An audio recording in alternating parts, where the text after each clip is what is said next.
Si alguna vez te arrancaron de un lugar que llamabas hogar, si conoces el filo de la traición dentro de la familia, acompáñame. Suscríbete ahora y activa la campana. Esta historia no busca lástima, busca verdad. Cada nuevo suscriptor es un testigo más para que mi voz, y la de tantos, no vuelva a ser silenciada. ¿Listo para escuchar lo que me hicieron después de 23 años en Estados Unidos? Suscríbete y quédate conmigo. Tenía las manos tan frías que no sentía los dedos cuando el agente me empujó contra la pared.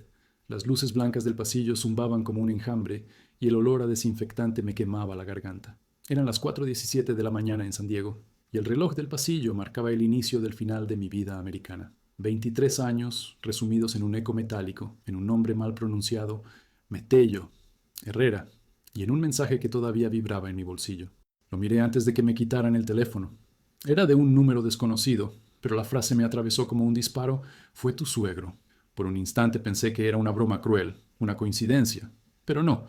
En ese momento comprendí que la traición no siempre viene del enemigo, sino del hombre que te da la mano en la cena de Navidad, que brinda contigo, que te llama mi hijo con la boca llena de whisky. Me esposaron frente a todos, justo cuando mi hijo dormía a 2 horas de ahí, en Riverside, sin saber que esa sería la última noche que me vería en casa. El pasillo parecía no tener fin. Cada paso resonaba como si el edificio entero se burlara de mí. Me sentaron en una silla de metal con un chaleco naranja que olía a sudor y miedo. Escuché los nombres de otros hombres, Ramírez, Gómez, Cruz, como si fueran capítulos de una misma historia. Cuando dijeron el mío, Mateo Alejandro Herrera Cruz, el oficial lo repitió 3 veces antes de mirarme a los ojos. 23 years, huh? Dijo. Yo asentí, sin voz. That's a long time to lose. Y tenía razón. Mientras me tomaban las huellas, recordé el primer día que crucé. Era 2002. Tenía 22 años, los bolsillos vacíos y una promesa en la boca. Solo 3 años, mamá. Y regreso. 3. Fueron 23. El desierto de Sonora me tragó en silencio aquella noche. Caminamos 7 horas guiados por un coyote que olía a gasolina y cigarro barato. Las botas se me rompieron antes del amanecer y juré que nunca más volvería a sentir frío. Qué ironía. En 2025 temblaba otra vez, pero esta vez con el hielo del aire acondicionado de una celda americana. El oficial me pidió que firmara un papel que no entendí del todo. Decía Notice of Removal Proceedings. Yo sabía lo que significaba. Había escuchado esas palabras antes, en historias de otros hombres que desaparecían de un día para otro. Me negué. Él me miró con cansancio. They all say no, man, but it's just the beginning. Afuera amanecía. A través de la ventana pequeña del cuarto de procesamiento, vi una línea azul en el cielo, igual a la que veía cuando manejaba rumbo a la obra en Los Ángeles. Pensé en Sofía, en cómo se acurrucaba sobre mi pecho antes de dormirse, en cómo solía decir que no podía dormir sin el sonido de mi respiración. Y luego pensé en su padre, en su voz grave, lenta, esa que se quebraba cuando hablaba de la familia. Yo solo quiero lo mejor para ustedes, repetía siempre. La primera vez que sospeché algo fue 2 semanas antes de mi detención. Un número bloqueado me había llamado varias veces. Silencio. Colgaban. Luego, una noche, un carro negro estacionó frente a mi casa por más de 1 hora. Le dije a Sofía, pero me respondió con frialdad. Tal vez es tu conciencia, Mateo. Ya no era la misma. Y yo, por dentro, lo sabía. Algo se había roto. Me revisaron como si fuera un delincuente. Me quitaron el cinturón, los cordones, el reloj que me regaló mi hijo cuando cumplí 40. Un Casio barato con una inscripción torpe grabada por él. Para que no llegues tarde a casa, papá. El agente lo dejó sobre una mesa y no volvió a mirar atrás. A las 6 me metieron en una furgoneta. Afuera, el sol ya quemaba. Íbamos 8 hombres, todos con la mirada clavada en el suelo. Nadie hablaba. El aire olía a polvo y derrota. Un muchacho al lado mío lloraba en silencio. ¿Cuánto tiempo llevas aquí?, le pregunté. 8 meses. ¿Y tu familia? Mi esposa me dejó. Bajé la cabeza. No había nada que decir. Cuando llegamos al centro de detención de Otay Mesa, sentí que el aire se volvía más denso. Un oficial gritaba instrucciones en inglés que muchos no entendían. Shoes off, hands up, eyes front. Todo era mecánico. Nos pusieron números en lugar de nombres. Yo era el A204-93-611, un número más entre miles. Esa noche, mientras me daban una bandeja con arroz frío y pan duro, me di cuenta de que el miedo tiene sabor. Es metálico, agrio, como si se mezclara con la saliva y te recordara que estás vivo solo para sentirlo. Pensé en Sofía otra vez, en cómo me había prometido que estaría conmigo, pase lo que pase. Y luego, en la frase del mensaje, fue tu suegro. Volví a leerlo en mi mente una y otra vez. ¿Por qué? ¿Qué había hecho yo para merecer eso? Después de tantos años de trabajo, de mandar dinero, de soportar humillaciones, de construir una casa que ni siquiera habité, de criar a su nieto. ¿Por qué? Entonces lo entendí. No fue por odio, fue por algo más bajo, más humano, por celos, por orgullo, por el veneno silencioso que se instala en la sangre cuando un hombre siente que otro lo supera, aunque solo sea por amor. A medianoche no podía dormir. Escuchaba los ronquidos de los otros detenidos, el zumbido del aire, los pasos de los guardias. Cerré los ojos y me vi a mí mismo llegando a Estados Unidos por primera vez, joven, flaco, con esperanza. Me vi cargando bultos de cemento, aprendiendo a decir good morning con vergüenza, soñando con tener un techo propio. Y luego, como si el recuerdo se derritiera, volví al presente. Un número, un uniforme, un futuro arrancado. Ese fue el comienzo. El primer día sin nombre, el día en que todo lo que construí se vino abajo. Y lo peor no fue la celda, ni la deportación que ya veía venir. Lo peor fue saber que quien abrió la puerta para que me llevaran no fue un extraño, sino el hombre que había brindado en mi boda y me había llamado hijo. Cuando pienso en aquellos primeros años, me parece estar viendo otra vida.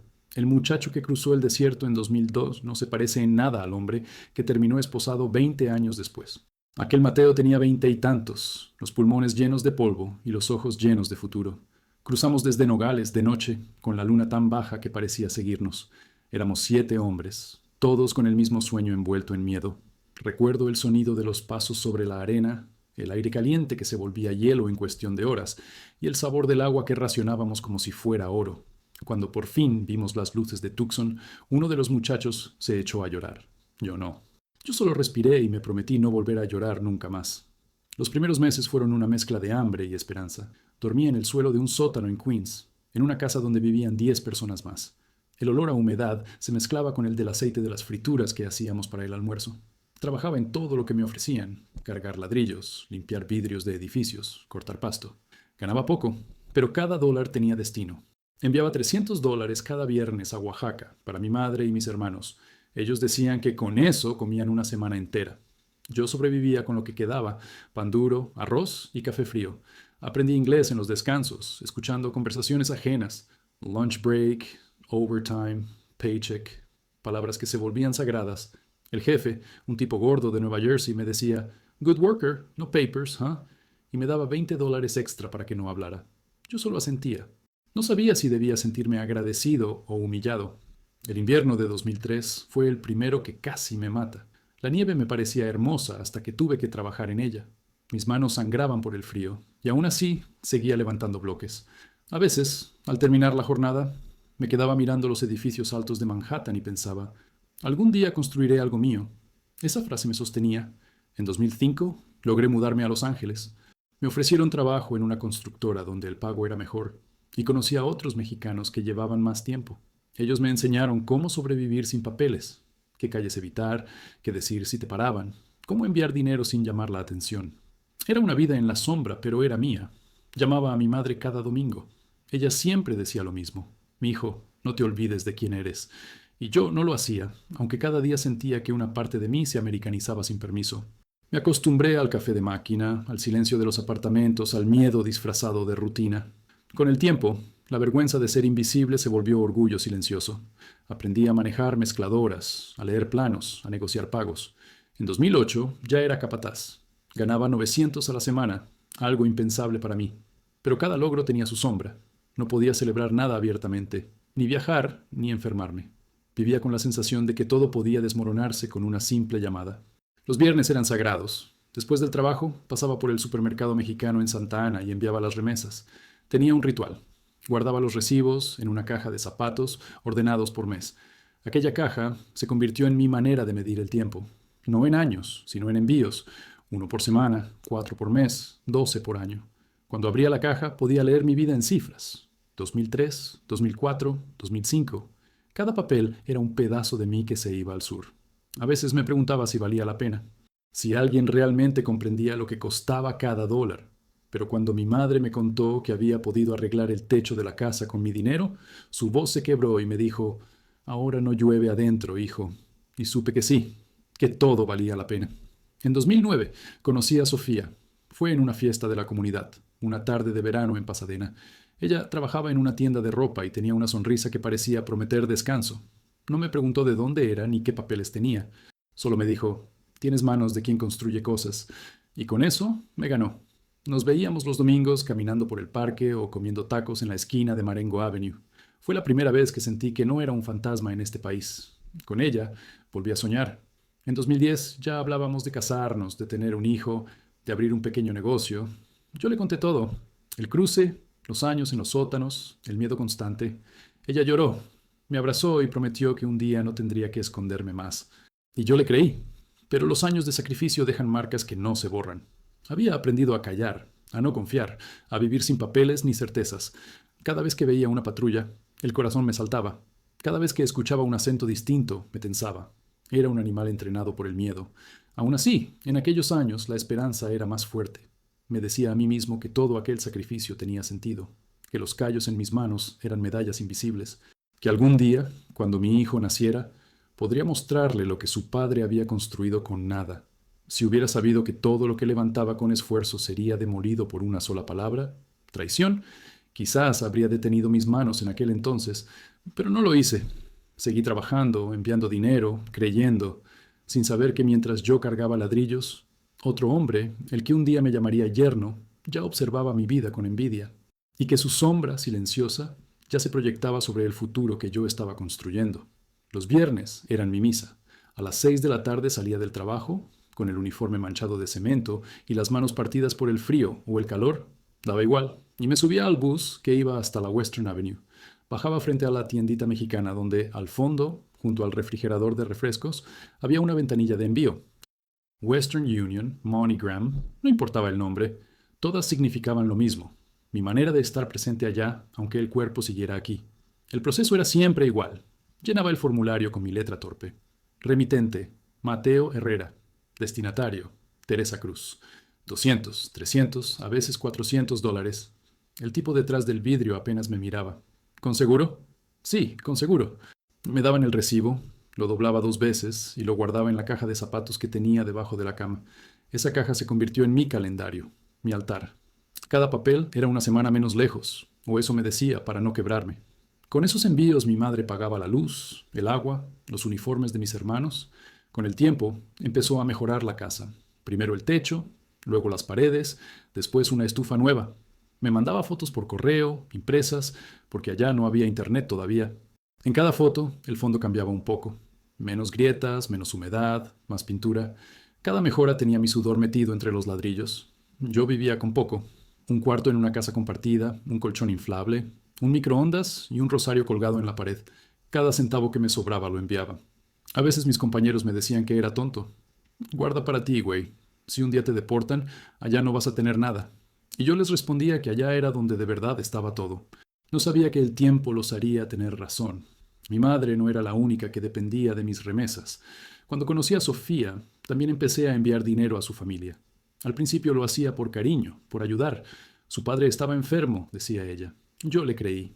Envié 500, luego 800, luego $1,000 para una supuesta operación. Después supe que nunca hubo tal cirugía, pero para entonces ya era tarde. Sofía lloró cuando se lo conté. Dijo que no sabía nada, que su padre la había manipulado. La perdoné, porque así era mi amor.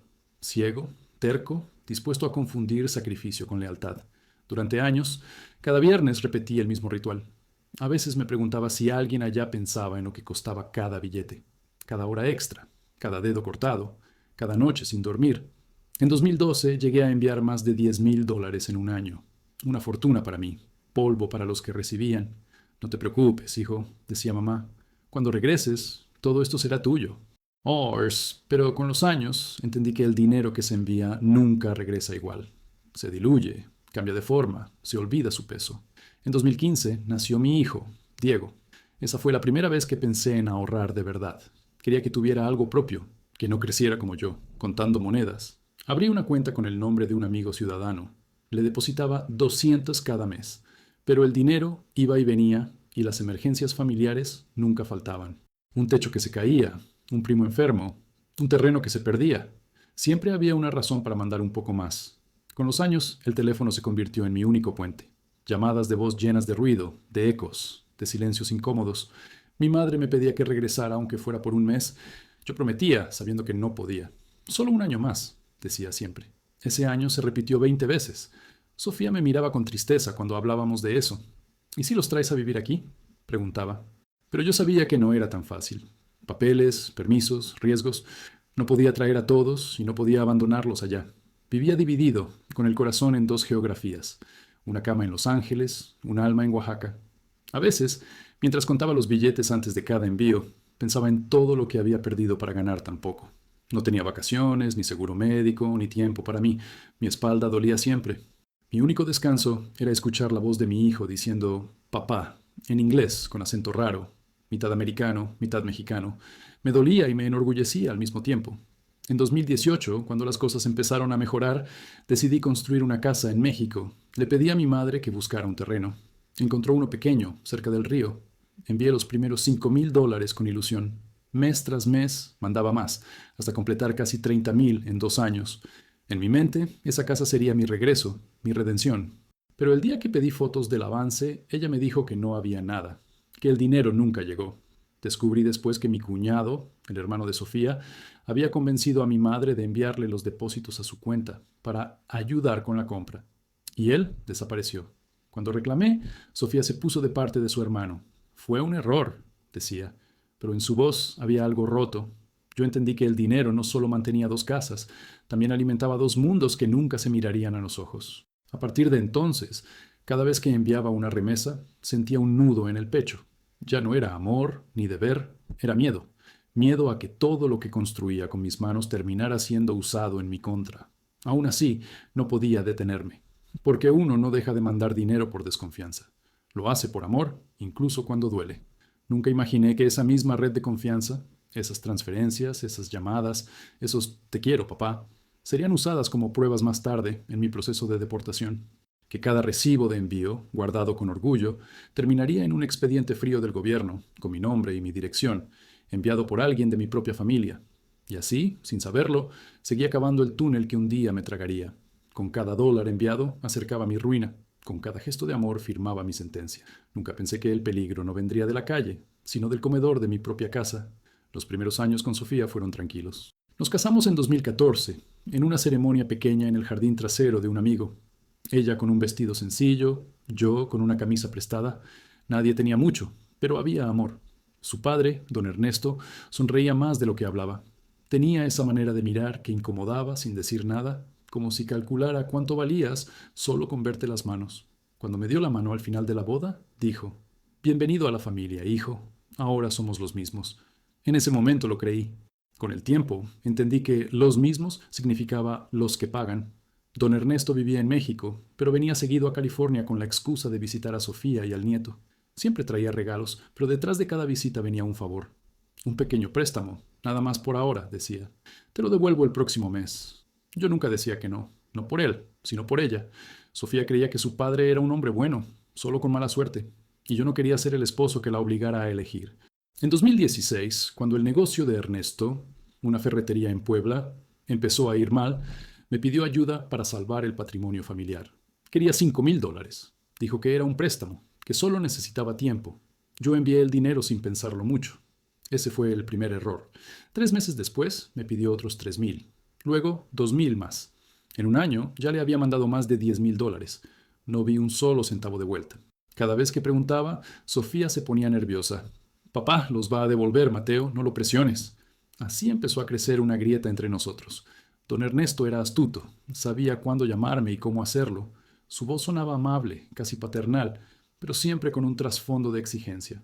«Yo te considero un hijo, Mateo, y los hijos ayudan a los padres». Me decía eso sabiendo que yo tenía el corazón blando, que el peso de la deuda moral me hundiría más que cualquier factura. Yo trabajaba horas extras, noches enteras, para cubrir los huecos. Cada cheque que firmaba era un trozo de mi tranquilidad que él arrancaba con una sonrisa. En 2018 vino a quedarse con nosotros por unos meses. Dijo que era temporal, que solo quería estar cerca del nieto. Sofía estaba feliz. Yo, no tanto. Desde que llegó, la casa cambió. Ya no era un hogar, era un terreno vigilado. Cada movimiento mío pasaba por su mirada. Se ofrecía a pagar algunas cuentas, pero siempre terminaba pidiéndome el reembolso por si acaso. Me hacía sentir como un intruso en mi propio techo. Una noche lo escuché hablar por teléfono desde el patio. Mencionaba mi nombre, mi estatus migratorio, mi trabajo. No lo confronté, pero algo se me revolvió en el estómago. Al día siguiente se comportó como si nada. Me ofreció una cerveza y habló del clima. Pero yo sabía que ese hombre no era solo manipulador, era paciente. Y los pacientes siempre esperan el momento más débil del otro para atacar. Cuando finalmente se fue, me dejó un vacío extraño. Sofía lloró su partida como si se tratara de un héroe, y yo me sentí culpable por no sentir lo mismo. A partir de ahí, nuestras discusiones se hicieron más frecuentes. No eres el mismo, Mateo, me decía. Te estás volviendo duro, desconfiado. Y yo callaba, porque sabía que si hablaba, la heriría.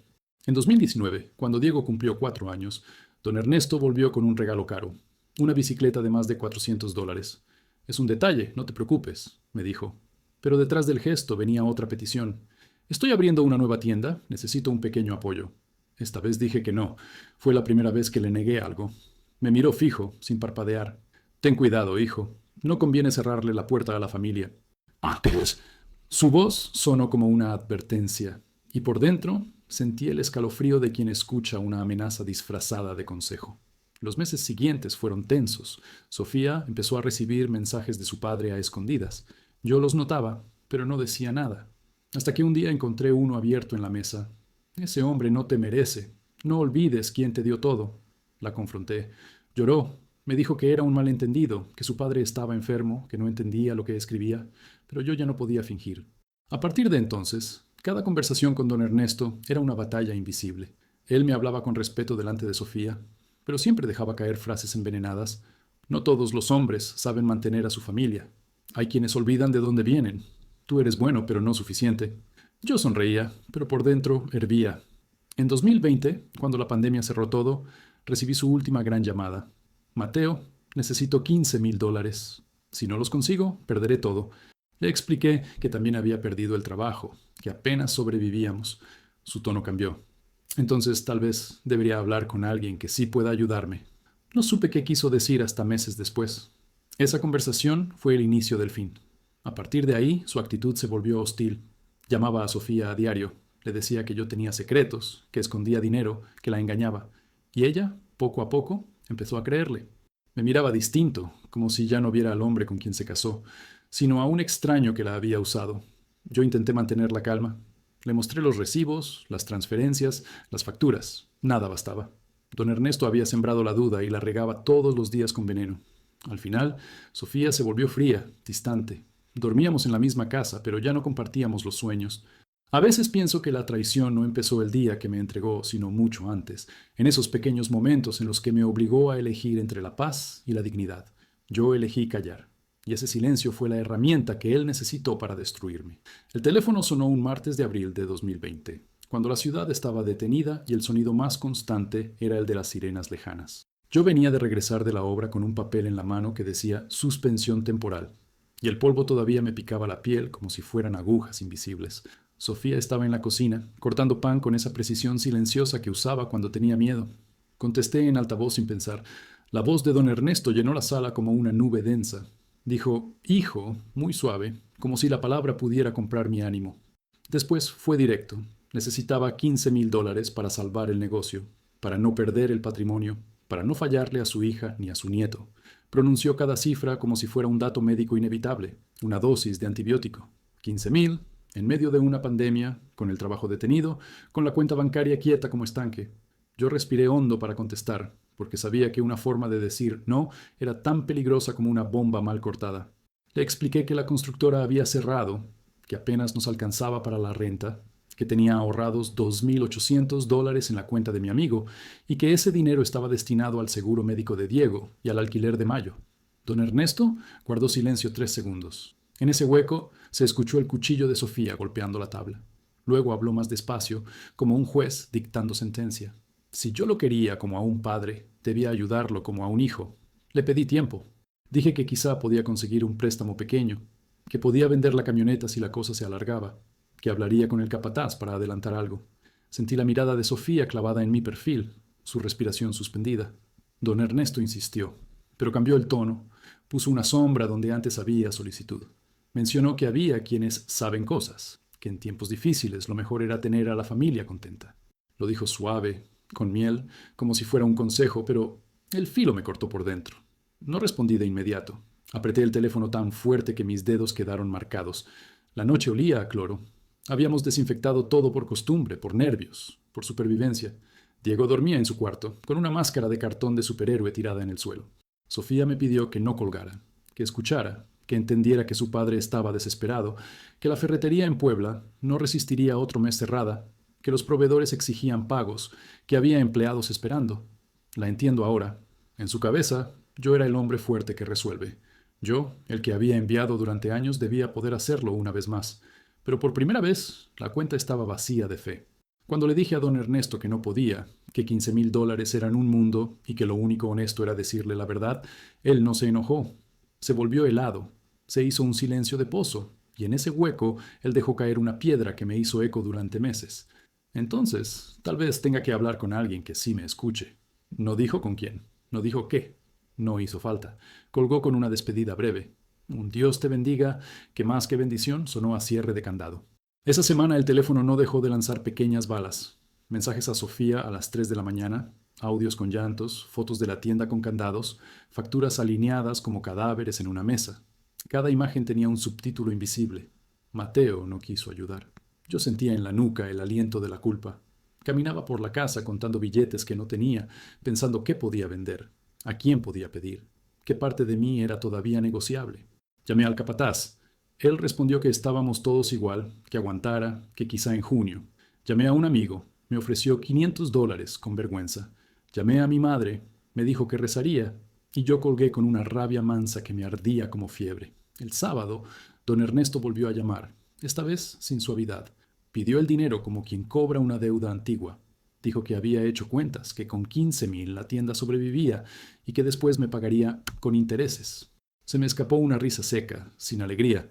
Le respondí que ya le había prestado 10,000 en 2016, 3,000 en 2017, 2 más en 2019 y que, con intereses, solo existió en su boca. Atravesó el teléfono un silencio duro.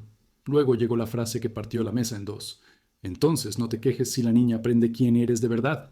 La niña era su manera de llamar a Sofía, como si todavía tuviera 15.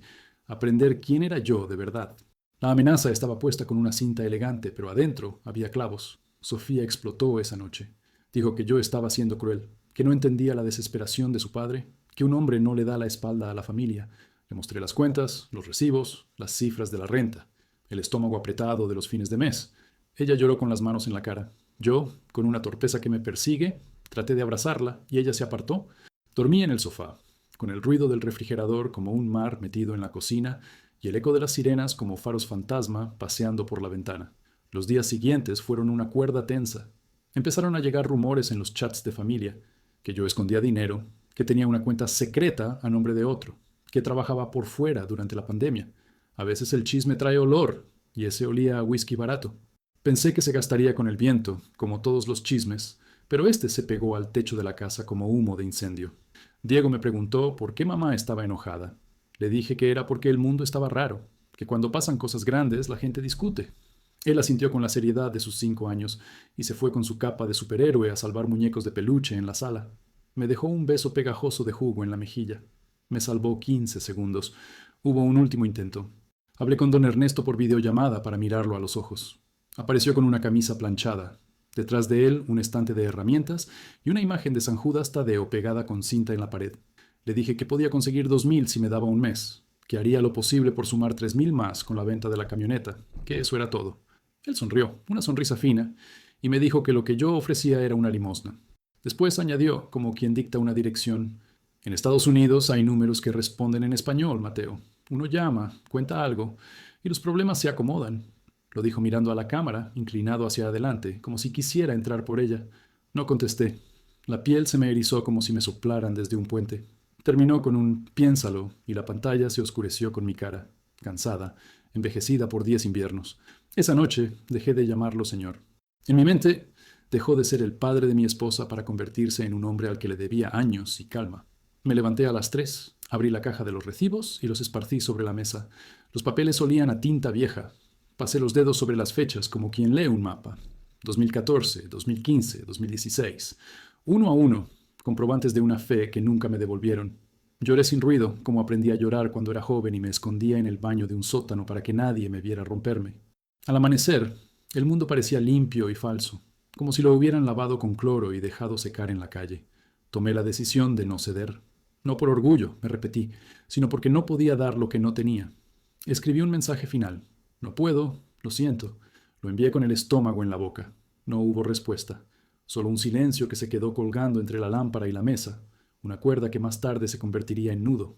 No lo supe entonces, pero esa negativa fue el primer ladrillo de la pared que me terminaría encerrando. Ese no puedo encendió un rencor antiguo en don Ernesto, el mismo que había olido en 2019 cuando le cerré la puerta por primera vez. Y un rencor paciente es más peligroso que el odio urgente. Espera, colecciona, organiza, busca el punto exacto donde la vida duele más, y lo encuentra. Primero fue un olor, como a comida quemada que no ves, pero sabes que está pegada al fondo de la olla. Un rumor que entró por debajo de la puerta y se quedó viviendo con nosotros. A mediados de junio de 2020, Sofía empezó a dormir del lado más lejano de la cama y a contestar mis preguntas con palabras cortas que sonaban como piedras. Yo sabía que algo caminaba por los pasillos porque Diego dejó de reír en voz alta y comenzó a mirarnos como si fuéramos dos desconocidos en su sala. El silencio tiene pasos y los nuestros empezaron a crujir. El primer golpe llegó por WhatsApp, un audio de 37 segundos reenviado desde el grupo de la familia. Una voz de hombre, distorsionada por el micrófono, decía que yo escondía dinero en la cuenta de un compadre con papeles y que cada viernes iba a dejar sobres en una taquería de la Atlantic Boulevard. Lo escuché 3 veces, buscando reconocer el acento. No era un extraño. Alguien que me conocía sabía nombrar las calles correctas, los viernes, incluso el color de mi gorra vieja de la obra. Sofía estaba en la cocina, con la espalda rígida. Me pidió el teléfono y lo volvió a escuchar en silencio, con los ojos fijos en el piso. Al terminar, dijo una sola frase. ¿Es verdad? Ese es fue una navaja. Le mostré la caja de los recibos, mi contabilidad de guerra, las hojas con fechas y cantidades. Le expliqué por enésima vez la cuenta a nombre de mi amigo, abierta en 2015 para ahorrar para Diego, con depósitos de 200 al mes cuando se podía. Le ofrecí las claves, los estados de cuenta, el historial. Ella asentía, pero la duda ya le había mudado la voz. Cuando la duda entra, lo primero que hace es sacar las cortinas. Todo se ve más frío. Una semana después, desapareció un depósito de $1,200 que había dejado programado para la renta del 1 de julio. Llamé al banco y me dijeron que la transferencia se había cancelado desde la APX a las 2:14 de la madrugada. Yo estaba dormido. Sofía también, dije. Hubo un silencio incómodo por la línea, como si el operador supiera que estaba metiendo la mano en un vaso con abejas. Logré cubrir la renta con lo que quedaba en la cuenta del amigo y con $300 prestados por mi vecino, Armando, que siempre olía a gasolina y menta. Cuando se lo conté a Sofía, ella frunció el ceño y dijo, ¿y si fuiste tú? A veces te levantas y no recuerdas. Ese día entendí que mi palabra ya no vivía en esa casa. Don Ernesto no llamaba, enviaba. Llegaban capturas con supuestos movimientos míos, recortes mal hechos, números que parecían verdaderos si no mirabas 2 veces. Algunos eran de 2017, otros inventados con el logo del banco mal alineado. Sofía me los mostraba sin mirarme directamente, como si tuviera miedo de que mis ojos modificaran la evidencia. Yo le señalaba los errores, el formato de fecha, la ortografía de balance, la sombra tricorde de una edición barata. Ella se quedaba en silencio, y el silencio, otra vez, hacía su trabajo. Después vinieron las llamadas a deshora. Número desconocido, voz femenina llorosa. «Te vi con ella, Mateo. ¿Por qué le haces esto a tu familia?» Colgaban. Luego enviaban una foto borrosa de una mujer de espaldas entrando a un motel de la Whittier. Eres tú. Pero el auto de la foto era un Toyota blanco. El mío era una camioneta azul con la calcomanía de la Virgen en el vidrio trasero. Cuando se lo mostré a Sofía, me dijo, «Podrías haber ido en otro carro».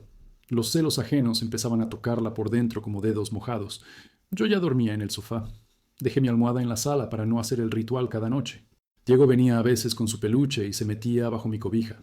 Preguntaba por qué mamá no quería cuentos. Yo le inventaba que estaba cansada.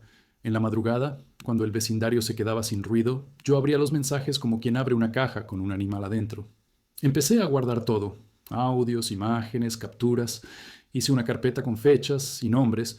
No sabía que luego serían páginas de un expediente, pero ya intuía que la verdad iba a necesitar papel y paciencia. Una tarde de julio, mi cuñado apareció en la puerta con una bolsa de pan y una sonrisa torcida. Nos sentamos con distancia, por la pandemia y por otras cosas. Me habló de la situación en Puebla, de su padre solo, sin ayuda, de cómo la familia esperaba más de mí. Cuando me negué, dejó la bolsa sobre la mesa y se acercó lo suficiente para que yo oliera el aftershave barato y el alcohol en su aliento. Susurró, «Hay gente que resuelve problemas si les das una pista». Me reí sin ganas. Esa risa que sale cuando te clavan un clavo y no quieres gritar. «¿Estás amenazando?», pregunté. «Te estoy dando opciones», dijo. y se fue con el pan todavía caliente. Esa noche el pan supo a hierro. Poco a poco, Sofía dejó de compartir conmigo el calendario de la casa. Yo me enteraba de las citas del pediatra por papeles en la nevera, de las reuniones de la escuela por un correo que me reenviaba incompleto. El domingo, en misa, la señora que siempre vendía tamales a la salida me evitó la mirada. El rumor había salido al barrio. Corría como agua por las grietas. Alguien dijo que yo guardaba dinero para otra mujer en México. Alguien dijo que había mandado $5,000 a una tal Maritza en Tlaxcala. Yo no conocía a ninguna Maritza. Conocía a las deudas, a los recibos, a los turnos dobles. Me empecé a equivocar en cosas simples. Olvidé las llaves puestas por dentro, dejé la luz del baño encendida, quemé el arroz. Mi cabeza era una habitación sin ventanas. Tenía miedo de hablar fuerte, de pedir un abrazo, de tocar la puerta equivocada y que todo se rompiera más. Una tarde, Sofía me pidió mi teléfono para revisar algo del banco. Se lo di. Al rato regresó con los ojos rojos. Había encontrado un mensaje pinzado arriba, antiguo, de 2016. Yo escribiéndole a mi amigo que necesitaba usar su cuenta otra vez porque lo de Ernesto se había extendido. La palabra otra vez se le clavó como una espina. En su lectura, otra vez era una contraseña para engaños, no para préstamos. Le expliqué con calma, con recibos, con fechas. Ella apretó los labios y guardó el teléfono en el bolsillo de su sudadera. Supe, por cómo respiraba, que ella no quería escucharme explicar. Al final del verano, una mañana gris, mi camioneta no estaba. Pensé que me la habían robado. Llamé a la grúa de la ciudad y me dijeron que la habían remolcado por estacionamiento indebido, justo después de la medianoche. Reclamé que yo estaba en casa, que la dejé bien. El operador me dio la dirección del depósito y con un tono casual que me atravesó, añadió: la denuncia la hizo un vecino con su mismo apellido. Fui a pie hasta el lote, pagando $375 que no tenía, y caminé de vuelta con un vacío que hacía ruido. En el parabrisas alguien había pegado, con cinta, un papel con una frase escrita a mano: hay hombres que no merecen a su familia. La tinta estaba corrida por el rocío. Para septiembre ya nadie atendía mis llamadas del trabajo con la misma rapidez. Los rumores también llegaron a la constructora, no sé cómo. Empezaron a revisar más los papeles, a preguntar por mis horarios, a cruzar mis nombres con listas que nunca había visto. El capataz me avisó con la voz baja: cuídate, Mateo. Hay alguien haciendo preguntas que no son de aquí. Me miró como se mira a los que ya están a mitad de camino hacia una noticia mala. El día que descubrí la mentira que sostenía a todas las demás, me temblaron las manos como cuando crucé el desierto. Sofía dejó su laptop abierta en la mesa con un correo sin enviar. Era un borrador dirigido a su padre con el asunto. Listo lo de la luz trasera. En el cuerpo del correo, unas líneas. Ya lo programé para el jueves, 9:20 pm. La patrulla siempre pasa a esa hora. Lo del depósito también salió. Él cree que fue el banco. Me siento mal, pero tú dices que es por nuestro bien. Aclárame lo del número. Leí patrulla, leí depósito, leí nuestro bien. Sentí el corazón en la lengua. Cerré la laptop despacio. Cuando Sofía regresó de la ducha, me encontró sentado con la caja de los recibos en el regazo. Le pregunté sin gritar: ¿qué estamos haciendo? Ella me miró como si yo fuera una pared con una grieta que por fin había notado. Dijo: papá me dijo que te detendrías si entendías que así no se puede seguir. Fue la primera vez que la escuché hablar en pasado de nosotros. Esa noche no hubo pelea, solo un frío que ocupó todas las sillas. Dormí en el sofá escuchando el clic de los semáforos a lo lejos, imaginando una luz roja que nunca cambiaba a verde. A las 2:13 recibí un mensaje anónimo. A veces hay que ayudar al destino. Respondí con una palabra que no reconocí como mía: cobardes. No hubo respuesta. Yo quería creer que todavía podía desactivar la bomba, que si hablaba con calmas, si presentaba pruebas, si cruzábamos juntos los recibos y las fotos, el veneno perdería fuerza. Pero el veneno ya vivía en nosotros. Ya había hecho su mapa: la renta atrasada, el auto remolcado, el correo a medias, los audios editados, el niño que preguntaba por qué la casa no olía a pan, sino a plástico quemado. Los días siguientes caminé con cuidado, como si el piso fuera vidrio. Llamé a un abogado que un amigo me recomendó, un salvadoreño de Pico Union, para preguntarle cosas que me daban vergüenza. ¿Qué hacer si alguien llamaba a inmigración? ¿Si revisar mis estados de cuenta servía de algo? ¿Si podía denunciar amenazas que llegan en forma de favores? Él dijo que sí, que empezara a guardar todo, que en Estados Unidos la verdad pesa si la pones en papel suficiente. Colgué con una mezcla de alivio y pánico. Empecé a imprimir. La impresora zumbaba de madrugada como un insecto metódico. Cuando llegó octubre, la casa ya era un lugar con eco. Sofía se movía sin mirarme. Yo hacía menos ruido que una sombra. Diego dibujaba familias con crayolas donde siempre había 3 personas de pie, y, a veces, una nube gris flotando encima, con gotas que parecían clavos. Una tarde me entregó un dibujo y dijo: «Papá, esa nube no eres tú». Me eché a llorar en el baño, sentado en la tina vacía, con la cortina cerrada para que el mundo no me viera encogerme. Nada de eso evitó lo que vino después, porque las mentiras, cuando ya aprendieron a caminar, también aprenden a manejar. Y una noche de noviembre, a las 9:26 p.m., una luz trasera fundida decidió el camino de los meses siguientes. La casa olía a detergente, el cielo a humedad, mis manos a papel y tinta. Y el destino, ayudado, me esperaba en la esquina. La semana de la luz trasera fundida empezó con otra luz que se apagó sin ruido, la de mi nómina. El lunes a las 6:12 a.m., cuando pasé la tarjeta en la obra de Southgate, el lector pitó 3 veces como si escupiera mi nombre. «Pasaba oficina, Mateo», dijo Víctor, el capataz, con la mirada de quien ya sabe el final de una película. En la tráiler, recursos humanos era una mesa plegable, 2 carpetas azules y una impresora con el tóner al límite. La señora que llevaba los papeles pronunció I-9 Reverification como si leyera algo inevitable. Tenían una auditoría interna, solicitudes de actualización, nuevos requisitos del cliente, palabras limpias para un barrido sucio. Me pidieron documentos que no tenía y tiempo razonable que no existe cuando el miedo te sopla en la nuca. Firmé un recibo de notificación con la mano rígida. Tenía 48 horas para acreditar elegibilidad. Sabíamos, ellos y yo, que ese reloj no se detiene. Salí a la grava del patio con la boca seca. Teníamos una loza programada para el miércoles y yo debía dirigir el colado. Me acerqué a Víctor con un «¿Y ahora qué?», y él me miró por debajo de la gorra. «Alguien estuvo preguntando por ti la semana pasada. No es de la empresa. Cuídate». Yo ya me estaba cuidando, pero es como cuidarse de la lluvia cuando ya estás empapado. En casa, Sofía escuchó en silencio. Puso agua para café, que no tomamos. Llamó a su padre en alta voz, como si esperara que él tuviera una llave para mi candado. Don Ernesto suspiró hondo, un suspiro ensayado, y dijo que a veces el universo corrige. Antes de colgar, dejó caer una frase como una tuerca desde un segundo piso. Hay números donde uno puede comentar irregularidades laborales, todo anónimo. Lloré de rabia sin lágrima. Fue un llanto seco, de piedra. El miércoles a las 4:40 p.m. me llamaron al estacionamiento. «Lo siento, compa. El cliente no quiere riesgos». Víctor me extendió un sobre con el último cheque. $1,126 menos impuestos. Me quitó el casco como si fuera parte del inventario. Le di la mano y se la sentí helada. No me dejó volver al área. Me escoltaron hasta la reja como si hubiera robado una herramienta. En la esquina, el mundo siguió. El camión de lonchería pitó, un radio sonó una cumbia vieja, un tráiler echó humo. Nadie escucha cuando el piso se te abre por dentro. La caída no fue en línea recta, fue una escalera rota. El jueves llegó un aviso de la renta con un lenguaje educado que me hizo más pequeño. Cortesía de recordatorio, saldo vencido.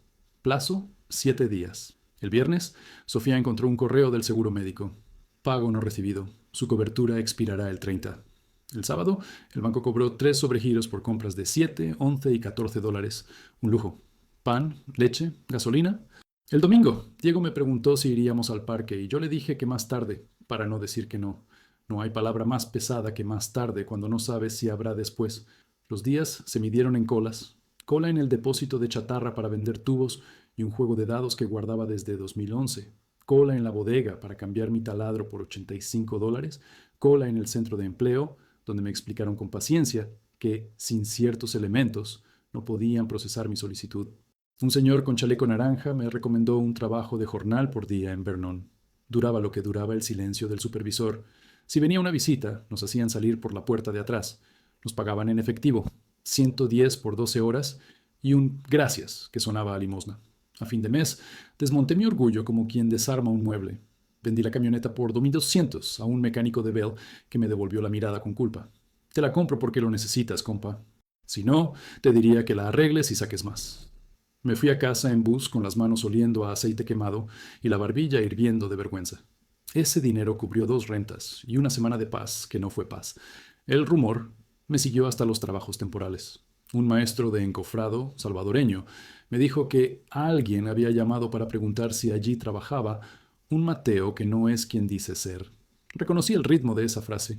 No era inglés de oficina, era español traducido con orgullo. Alguien quería que mi nombre fuera un hueco por el que caerse. Empecé a cargar mi carpeta de pruebas como si fuera una mochila. recibos, estados, un listado de envíos, un cuaderno con fechas y horas. Nadie te pide papeles cuando repartes ladrillos, pero yo los llevaba para no perderme a mí mismo. En noviembre llegó la carta que nunca quieres abrir. Notice to vacate if balance not cured. El casero, un guatemalteco serio que siempre me había dado trato justo, me llamó. No quiero hacer esto, Mateo. Me están apretando a mí también. No me enojé con él. El enojo tiene dueño y yo ya lo conocía. Esa noche, Sofía y yo hablamos como dos contadores. Sumamos, restamos. La calculadora como metrónomo de una conversación sin piel. Le propuse mudarnos con Armando por 2 meses. Ella dijo que no iba a compartir otra vez un techo con extraños, que su hijo merecía estabilidad. La palabra su me cortó. Nunca antes lo había puesto así. Yo respondí que estabilidad era comer y dormir. Ella me miró como si hubiera pateado una puerta sagrada. Empecé a aceptar trabajos más lejos. Pomona, Pacoima, San Bernardino. Salía a las 4:30 a.m., regresaba a oscuras, con 95 o 120 en el bolsillo, según la suerte. Un día, en una obra detrás del aeropuerto, llegó una pica blanca sin placas visibles. 2 hombres bajaron con chalecos, sin identificación, preguntando por supervisores y listas. Nadie dijo nada, pero a la semana siguiente el sitio se quedó a la mitad de sus sombras. A mí no me volvieron a llamar, mientras los mensajes de don Ernesto seguían llegando en forma de otros. Si hubieras dado los 15,000, todo esto no estaría pasando, escribió mi cuñado desde un número nuevo. Un hombre protege a su familia. Les respondí que yo estaba protegiendo con lo que tenía. Tiempo, espalda, manos quebradas. Me contestaron con un audio donde alguien decía mi nombre a un operador.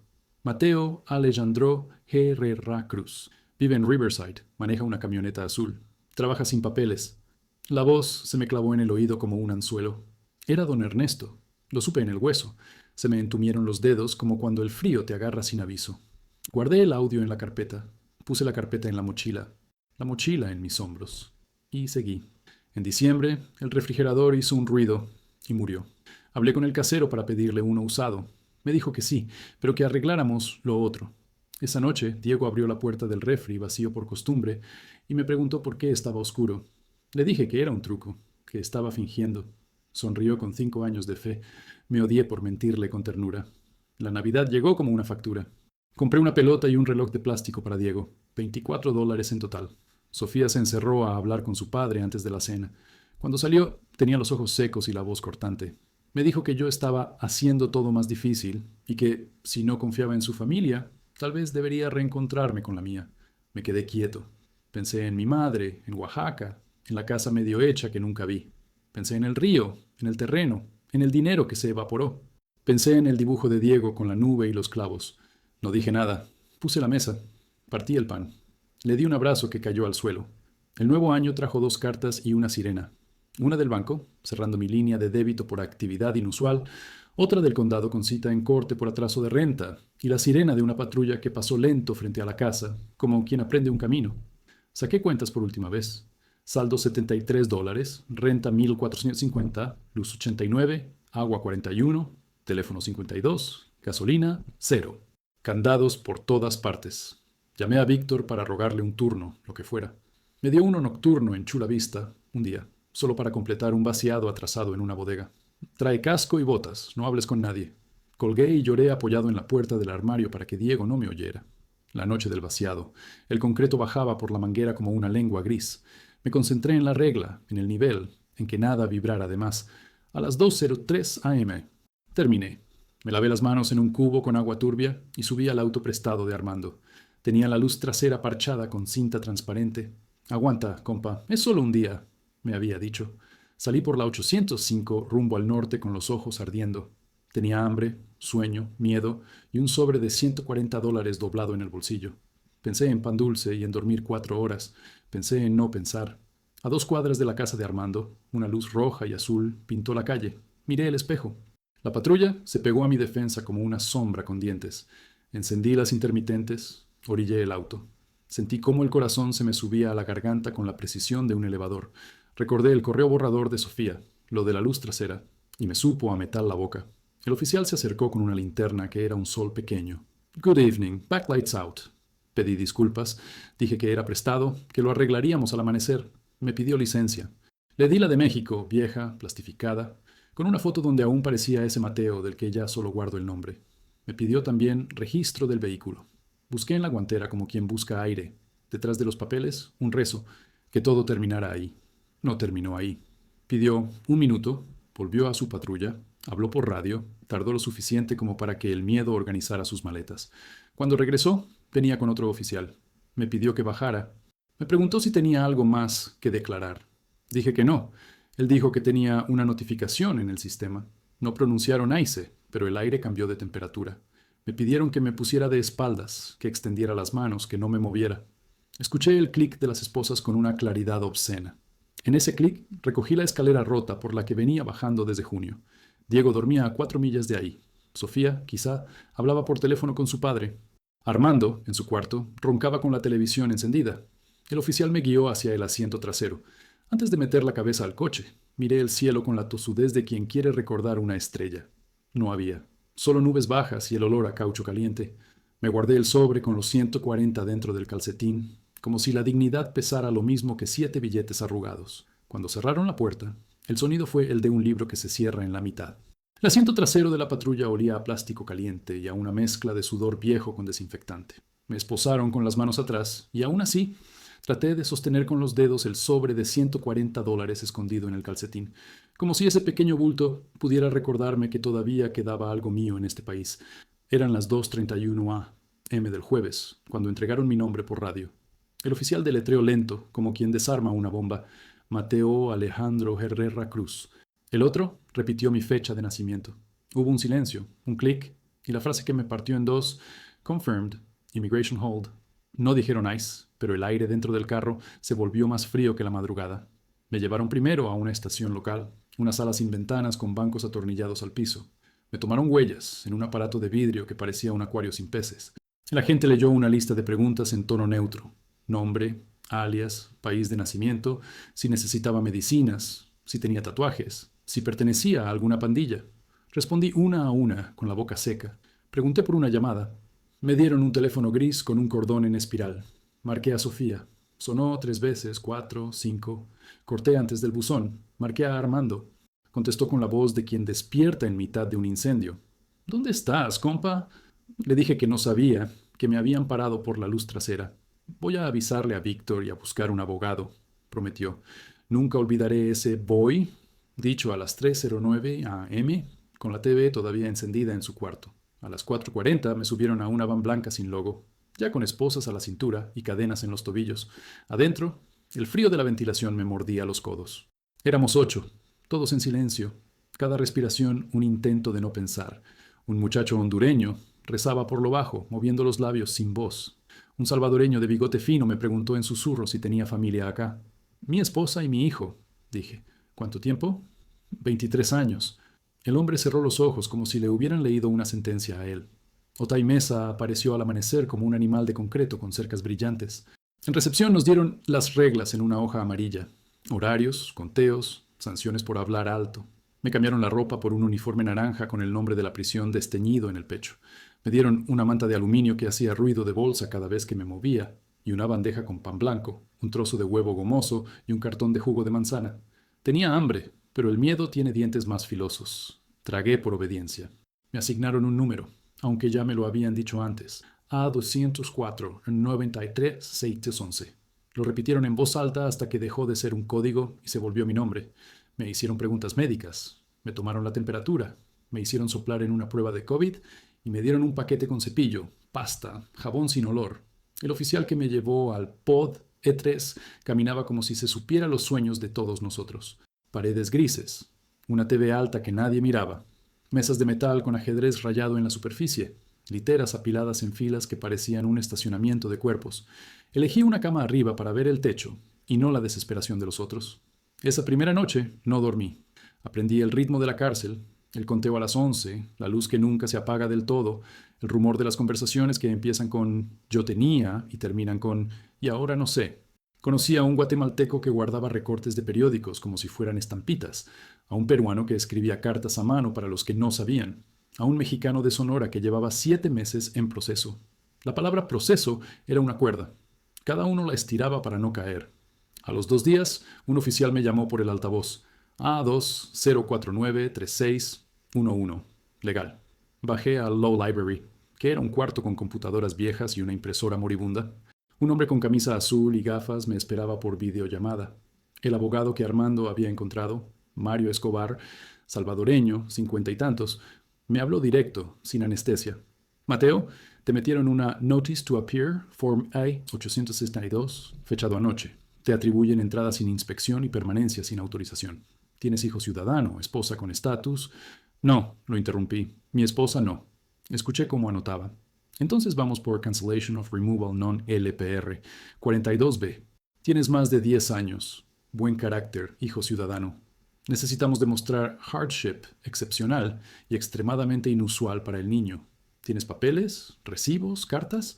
Le dije que tenía una carpeta con años de remesas, recibos, pruebas del trabajo, el certificado del pediatra por el asma leve de Diego. Tráelo todo. Y otra cosa. ¿Alguien te denunció? Sentí que el piso se movía. Sí. ¿Quién? Tragué aire. Mi suegro. Hubo un silencio útil al otro lado.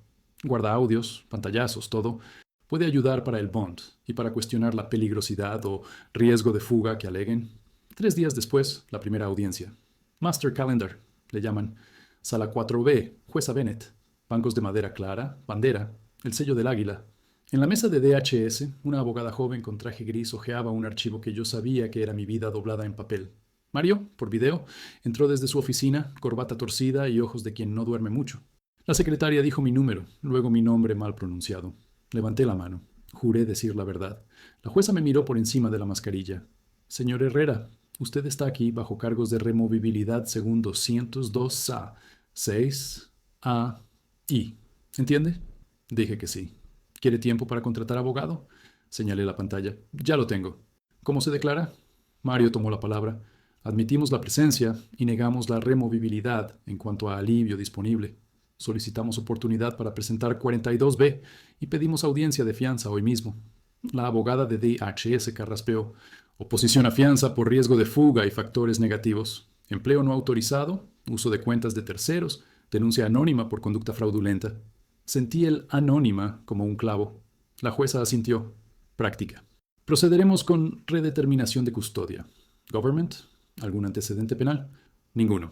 Bueno, me miró de nuevo.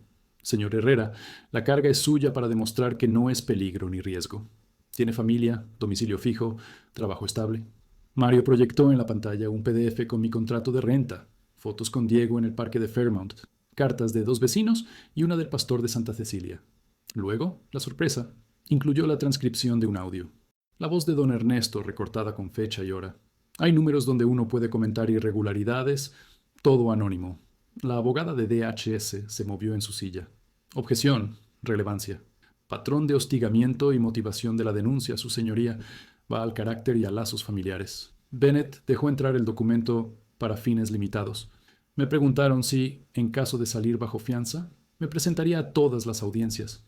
Lo dije sin parpadear. Sí. ¿Tiene usted pasaporte? Vencido. Historial de manejo. Una multa por estacionamiento. ¿Consumo de alcohol o drogas? No. La abogada de DHS pidió, en caso de fianza, que fuera sustancial. $15,000. Mario miró a la cámara como si me hablara al oído. Podemos ofrecer 4,000, su señoría, o alternativa de tobillera electrónica y presentaciones semanales. Yo pensé en mis $73, en la camioneta vendida, en el reloj de plástico de mi hijo. La jueza pidió 5 minutos. El reloj de la pared marcó 10:27. El regreso fue con un número. 7,500. Fianza fijada en 7,500. Condiciones: mantener domicilio, presentarse a ICE cuando sea citado, notificar cambios, no cometer delitos. Calendario individual para 42B el 14 de marzo. Yo conté los ceros como quien cuenta balas. 7,500 era imposible y, sin embargo, era una puerta. Miré a la pantalla. Mario habló. Armando está afuera. Dice que puede reunir 2,000. Voy a llamar a 2 iglesias y a una red de bond funds. Aguante. Aguanté. Una palabra pequeña para una montaña. Regresé al pod con un papel grapado y un temblor en las manos que no era de frío. Esa tarde escribí una carta para Diego en la mesa de metal, con un lápiz corto que dejaba sombras antes que letras. Hijo, hoy dijeron que tal vez pueda volver a casa si conseguimos un número grande. Ese número no mide cuánto te quiero. Si tardo, no te enojes. Practica tus letras. No te olvides de regar la planta azul de la ventana. Le pedí a un custodio que la enviara. Me dijo que sí, con una mueca que parecía piedad. Las noches siguientes se llenaron de cuentas. Si Armando pone 2.000 y Víctor 500 y la iglesia 1.000 y yo consigo prestar 1.500 con el reloj del casero y sueños que son calculadoras. Mario me mandó una lista de documentos para el hardship, certificados médicos de Diego, pruebas de terapia si existían, cartas de maestras, fotos, todo lo que probara que mi ausencia lo rompería más que a otro niño. Escribí memorias como si fueran recibos, fechas de fiebre, noches en urgencias, el inhalador con la etiqueta pegajosa, las veces que fui a recogerlo porque Sofía trabajaba. Junté nombres, teléfonos, historias, un expediente de amor. En el comedor, el guatemalteco de los recortes me dejó un pedazo de su pan. Para la espera, dijo. El salvadoreño que escribía cartas me ofreció tinta para mi bolígrafo muerto. El hondureño que rezaba me tocó el hombro 2 segundos. Pequeñas manos de orilla cuando te está llevando el río. Pensé en mi suegro. Pensé en su frase, Dios te bendiga, colgando como un candado. Y me dije, con una calma nueva, que el siguiente paso no sería rencor, sino papel, que la venganza sería no desaparecer. Cuando por fin me llamaron por altavoz otra vez, creí que sería para otro conteo. Era para Release Processing, Pending Bond. Habían conseguido la mitad, un fondo de la iglesia de Santa Cecilia y un préstamo de Armando. Faltaban 3.250. El reloj de pared se burló con su tic-tac gordo. Mario dijo que insistiría por una rebaja si teníamos comprobantes de pobreza. Yo asentí al vidrio, como si pudiera tocar su mano a través de la pantalla. Esa noche, la manta de aluminio me pesó menos. Entendí que la audiencia no había sido solo un trámite. Fue el primer día en que la verdad, desordenada y herida, empezó a tomar forma de carpeta. La juez Bennett, la abogada Gris, el sello con el águila, los números, todo seguía allí. Pero también estaba mi hijo con su inhalador azul, Armando con su boy, el pastor firmando una carta y un audio con una voz que decía todo anónimo y ya no lo era. Al cerrar los ojos, repetí en silencio la fecha que habían puesto para la audiencia individual. 14 de marzo, 9:03 m. Una fecha es una cuerda. Me acosté sosteniéndola con los dientes. La verdad no llegó como un trueno. Entró por una rendija, con olor a tóner caliente. Era lunes 27 de enero de 2025, cuando Mario pidió que bajara a legal a las 10:15 a.m. En la mesa de la Law Library, puso frente a la cámara un folder con pestañas azules. A-File, Discovery parcial, copias escaneadas del I-213. Yo no entendía de papeles, pero reconocí mi nombre torpemente mecanografiado y una frase subrayada con marcador rosa. Information received from anonymous tip. Mario golpeó con el índice esa línea y dijo despacio, para que me entrara como un clavo. No es tan anónima. Abrió otra pestaña, la C, y apareció una hoja con un encabezado del San Diego County Sheriff. Non-Emergency Intake Log. Debajo, una fila. Fecha 11/09/2024. Hora 21:23. Color states subject driving. Drill-S, broken tail light. Subject unlawfully present. Y en una columna que a veces tapan, el número de quien llamó, con los últimos 4 dígitos visibles. 7841. No era mucho, pero para mí fue un retrato. Esos 4 números eran los mismos del celular mexicano de don Ernesto. Los mismos que había visto 1000 veces en la pantalla de Sofía cuando decía «papá». Noté que mi mano se había cerrado sola. Mario siguió. Había más. Un memorándum interno de DHS con la transcripción de otra llamada al 1866 DHS Tips, realizada el 18 de noviembre a las 19:02, donde el informante aseguraba que yo usaba cuentas ajenas para ocultar ingresos y ponía en riesgo a la comunidad conduciendo sin licencia. La transcripción anotaba que el Anon se identificó off the record como familiar político, preocupado por la hija, y dejó un correo de contacto con un nombre tan transparente que me ardieron los ojos. Ernesto Ferrera, 970. Mario me miró en silencio. Yo no lloré. Se me endurecieron los pómulos como si me hubieran puesto grapas. Le pedí a Mario que retrocediera en la cámara para ver el encabezado, el sello, el pie de página con la hora exacta. Quería clavar esa tipografía en la memoria. Él habló de estrategia. Esto no es un juicio penal, pero sirve para 2 cosas: fianza, carácter y riesgo, y sobre todo, para la discrecionalidad y el 42B. Vamos a enmarcar esto como hostigamiento familiar y represalia económica. Necesito declaraciones juradas, la tuya, la de Armando y... Dudo un segundo. Si se puede, la de Sofía. Tragué saliva. No sabía si Sofía estaba de mi lado o si el lado de Sofía existía todavía. Esa tarde me pasaron a videollamada familiar. Apareció Sofía con el cabello recogido y la mirada rota. Detrás, la pared de la sala con el dibujo de Diego pegado con cinta.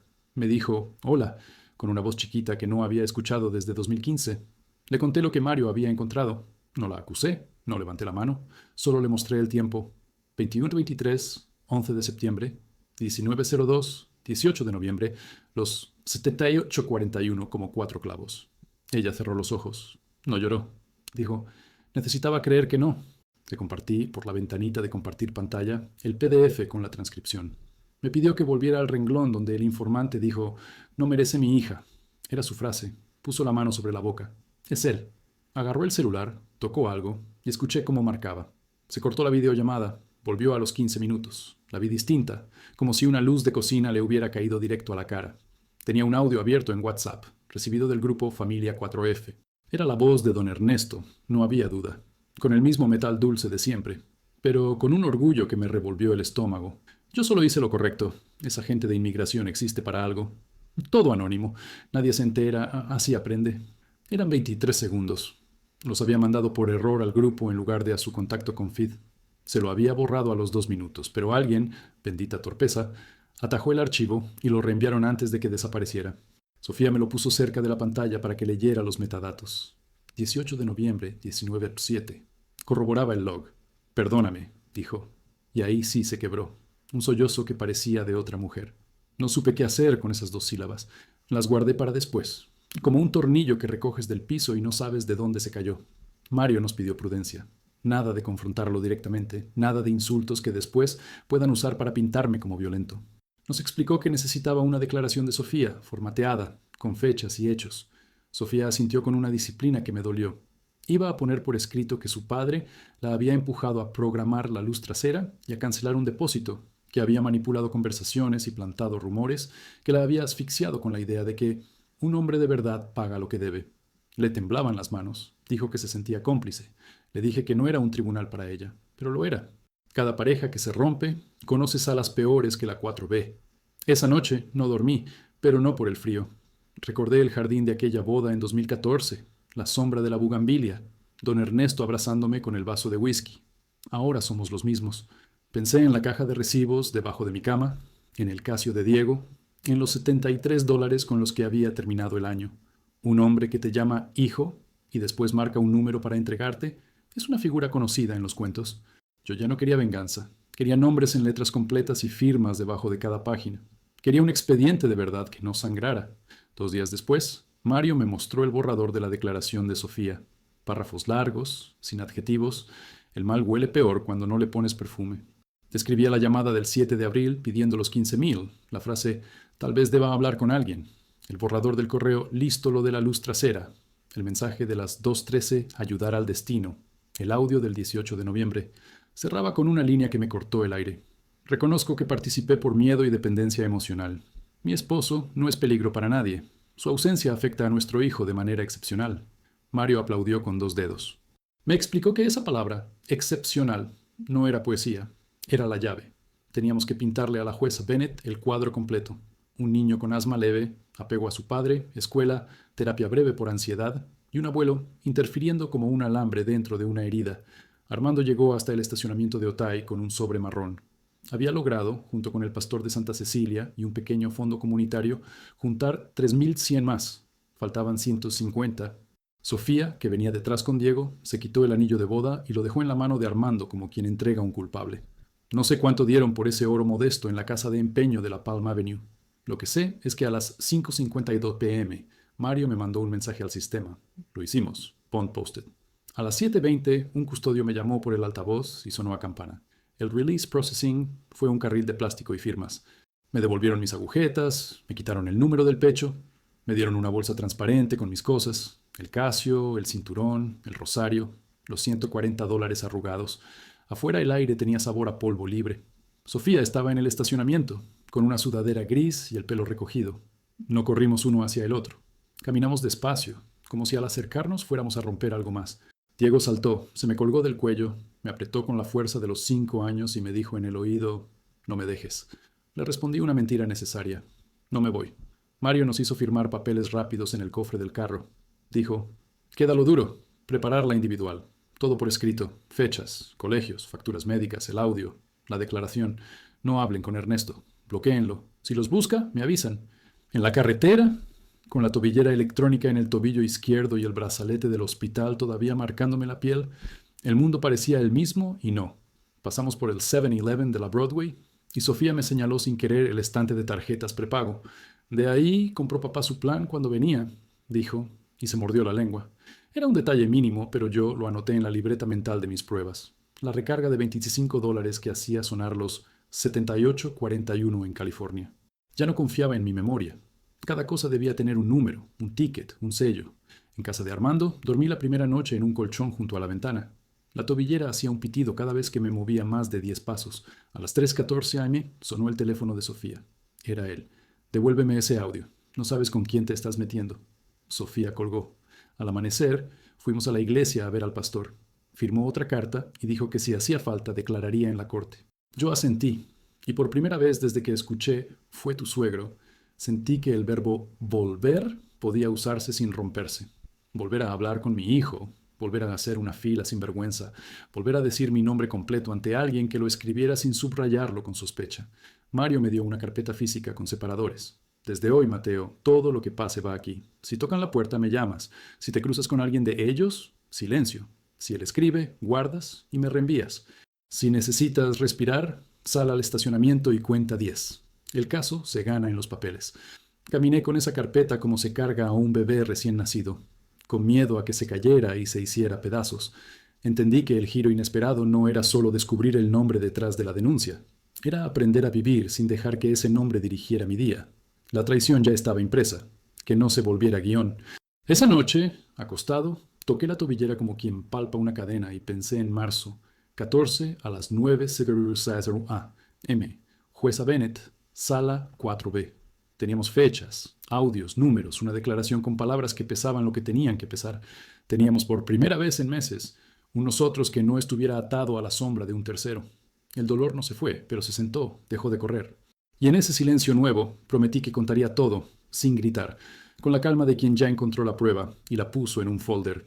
El amanecer en San Isidro tiene un color de metal lavado, como si hubieran enjuagado el cielo durante la noche y lo colgaran a escurrir encima del puente.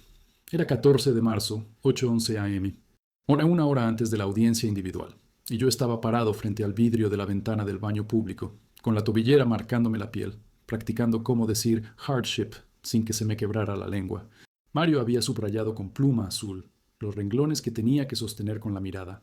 El asma leve de Diego, la escuela en Riverside, la rutina de inhalador a las 7:10 y a las 7:40, las noches de enero en urgencias, mi trabajo, cuando existía, las cartas de la maestra Carmen y del pastor de Santa Cecilia, el audio con la frase «todo anónimo», la declaración de Sofía, el registro del intake log con los 7841. Teníamos un expediente que olía a tóner y fe. Yo cargaba la carpeta como se carga a un niño, pegada al pecho, lista para que nadie la tocara. Entramos a la sala 4B con puntualidad de quirófano.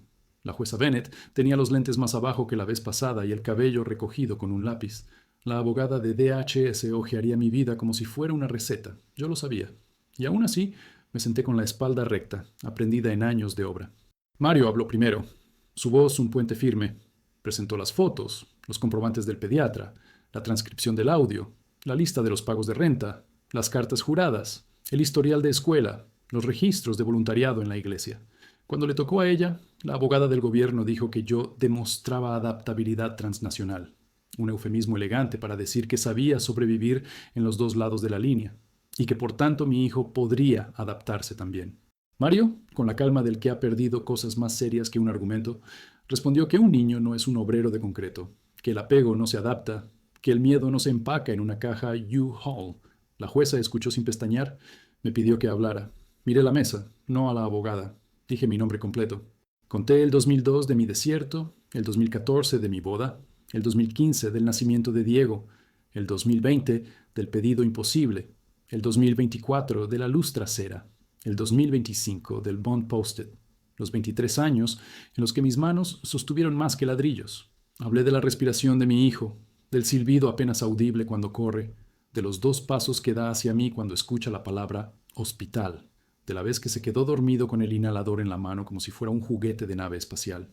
No dije odio cuando me refería a mi suegro. Dije hecho. No dije venganza cuando hablé del audio. Dije prueba. La jueza me miró como se mira a alguien que por fin encuentra el timbre correcto. Me preguntó si, en caso de ganar el alivio, ¿a quién quería llamar primero? Dije A Diego a las 3:05 cuando sale de la escuela para decirle que hoy sí voy por él. Creí ver un borde blando en el gesto de Bennett. La resolución no llegó en sala.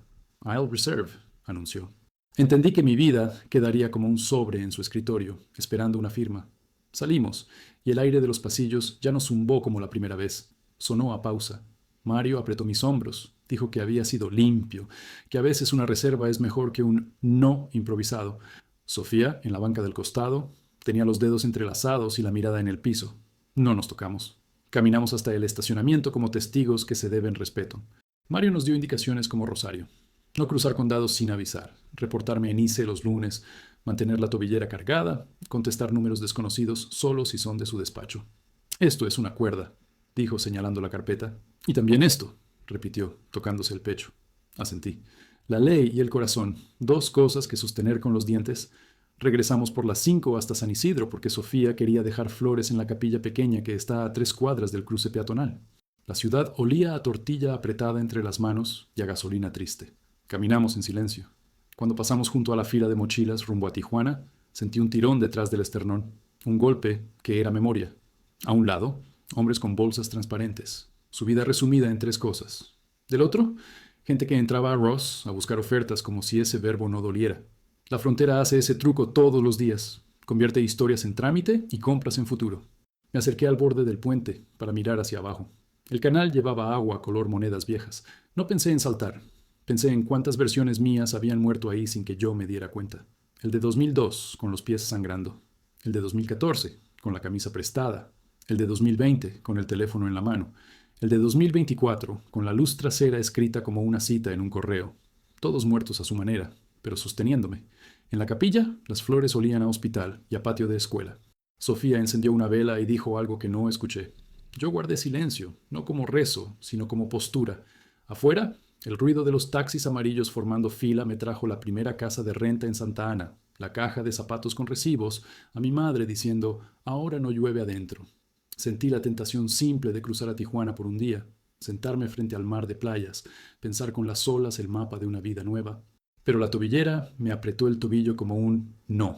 Y Mario había sido claro. Un paso por la garita sería un suicidio administrativo. Me quedé en la línea correcta del lado equivocado de mi corazón. Al anochecer, ya en casa de Armando, Diego se subió a mis piernas con su cuaderno. Tenía tarea de escribir una historia con 3 tiempos verbales: pasado, presente y futuro. Le leí en voz alta. Me reí sin humor. Le conté una historia corta. Antes, tu papá se fue a trabajar muy lejos. Ahora está contigo. Después va a seguir aquí. Diego me miró con una seriedad de 5 años y me corrigió la gramática con la regla de Miss Carmen. Guardé esa corrección como si fuera una medalla. En el borde de la cama, Sofía y yo repartimos calendarios. Me dijo que bloquearía a su padre, que cambiaría de número, que denunciaría si insistía. No la toqué. Dije, gracias, como se dice, perdón cuando no hay distancia. Me preguntó si ganábamos, quería volver a la misma casa. Me descubrí respondiendo que no lo sabía, que quizá necesitábamos paredes sin fantasmas, calles sin ecos, una puerta que no supiera de visitas con olor a whisky. Asintió. Había dejado el anillo en la casa de empeño. En mis manos esa ausencia brillaba más que el oro. Esa noche, cuando la casa por fin respiró, abrí la carpeta y coloqué, con mimo, la última hoja. Una carta mía, sin membrete, sin cita de ley, escrita a mano. Decía, me llamo Mateo Alejandro Herrera Cruz. Me deportaron en papeles antes de cruzarme una línea. 23 años no caben en un expediente, pero aquí están. No vine a este país para esconderme, sino para trabajar. No me quedo por obstinación, sino por amor a un niño que respira mejor cuando escucha mi voz. Fui entregado por un celoso que confundió patriarcado con piedad. No pido venganza, pido permanecer. La doblé en 3, como se doblan las cosas que tienen que entrar en sobres que no les fueron hechos. La guardé detrás del dictamen del pediatra, como un hueso dentro de otro hueso. El teléfono vibró a las 10:24 p.m. Era un mensaje de número desconocido. Te vas a arrepentir. Lo reenvié a Mario sin contestar. 5 minutos después, la pantalla se iluminó otra vez. Esta vez era mamá, en Oaxaca, con su español lleno de campo. Hijo, soñé que estabas caminando por un puente, pero que no estabas solo. Le dije que así era, que había manos, carpetas, audios, bancos, una jueza con un lápiz en el pelo, un niño con inhalador, una mujer aprendiendo a decir basta al hombre que la crió. No le hablé de leyes, le hablé de la cuerda. Ella dijo, cuando uno cruza un puente, lo importante no es el río, es no soltar la cuerda. Sentí que me devolvían el apellido mejor que un pasaporte. Me dormí tarde, pensando en la bolsa transparente con la que muchos salen de Otay. Un cinturón, un Casio, un par de agujetas, una foto arrugada. Pensé que mi bolsa no iba a ser un final, sino un inventario para empezar de nuevo. Mis manos, leales, mi nombre completo, sin abreviar. Mi carpeta, más pesada que el rencor. Mi hijo, con su respiración contando por nosotros. Sofía, con el coraje recién aprendido. Y una sombra, sí, la de un suegro que intentó convertirme en ejemplo y me dejó evidencia. La traición tiene mala memoria. Los papeles, no. Cuando el sueño me vencía, me hice una promesa terca. Si Bennett decía sí, yo iba a volver a la obra con casco nuevo y una costumbre nueva. Escribir mi nombre en todo, no por miedo a perderlo, sino por placer de reconocerlo. Si decía no, cruzaría el puente al amanecer, vería Tijuana con ojos de primer día, buscaría trabajo en cuanto bajara la mochila, llamaría a Diego a las 3:05 desde una cabina y seguiría enviando dinero que no llevara veneno. En ambos casos, mi elección era la misma, no entregarle mi historia al hombre que me entregó. Yo elegiría quedarme donde esté mi voz, incluso si es del otro lado, porque la frontera más peligrosa que crucé no fue la de 2002, ni la de 2024. Fue la que pasa entre ser lo que otros dicen de ti o ser lo que escribes con tus manos. Ahí, en esa línea que no aparece en los mapas, me quedo. Ahí seguiré, con una cuerda entre los dientes y el nombre completo abierto como una ventana. ¿Listo, Mateo? Sí. Ahora sí.